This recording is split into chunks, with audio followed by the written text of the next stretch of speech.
இப்ப யாரு போறாங்க? பரிசுத்தாவின் அபிஷேகத்தை பெற்றுக்கொண்டா நடக்கிற 2 ஆலயங்கள் போகிறாங்க. இருக்கிற அலங்கார வாசலுக்குள்ள நடக்கிற 2 தேவாலயங்கள் போகிறாங்க. அப்பொழுது ஒருவன் அங்கிருந்து கேட்கிறான், எங்களுக்கு ஏதாவது கொடுங்க. அப்ப பத்ரோசும் யோவானும் அவனை பார்த்து, எங்களை பார், வெள்ளியும் பொன்னும் எங்களுக்கு இல்லை, எங்களுக்குள்ளது உனக்கு தருகிறேன், நஸ்ராயனா இயேசுவின் நாமத்தில் எழும்பி நட. சப்பானியாய் மனிதன் தன் தாயின் வயலிருந்து பிறக்கும் போதே சப்பானியாய் மனிதன் துள்ளியும் குதிச்சும் தேவனை மகிமைப்படுத்தி கொண்டு நடந்தான். எல்லா ஆலயங்களும் இருக்கிற ஆலயமாய் இருக்க கர்த்தர் விரும்பல. அற்புதங்கள் நடக்கிற ஆலயமாய் மாற வேண்டும் என்று கர்த்தர் விரும்புகிறார்.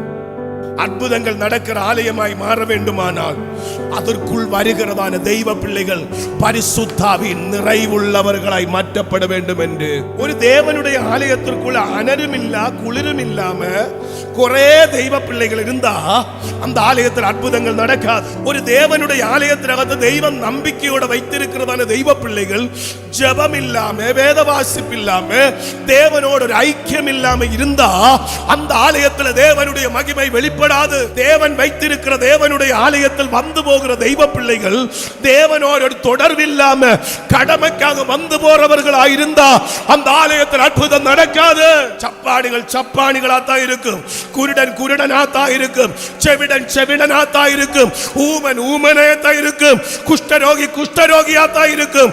ஆனா தேவனுடைய ஆலயத்தில் வருகிற தெய்வ பிள்ளைகள் அபிஷேகத்தால் நிரப்பப்படுகிறவர்களாய் மாறினார், பரிசுத்தாவியினால் நிரப்பப்பட்டவர்களாய் மாறினார்.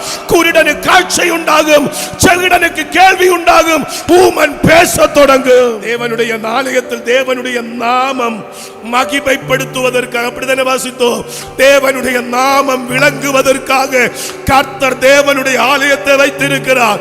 நம்முடைய தேவனுடைய ஆலயம் நாம் வந்து ஆராதிக்கிறதான இந்த ஆலயம் வெறும் ஆலயமாய் இருக்கக்கூடாது, அலங்கார வாசல் போல ஒரு ஆலயமாய் இருக்கக்கூடாது. தேவனுடைய நாமம் விளங்குகிற வெளிப்படுகிற ஒரு ஆலயமாய் நம்முடைய ஆலயம் மாற்றப்பட வேண்டும்.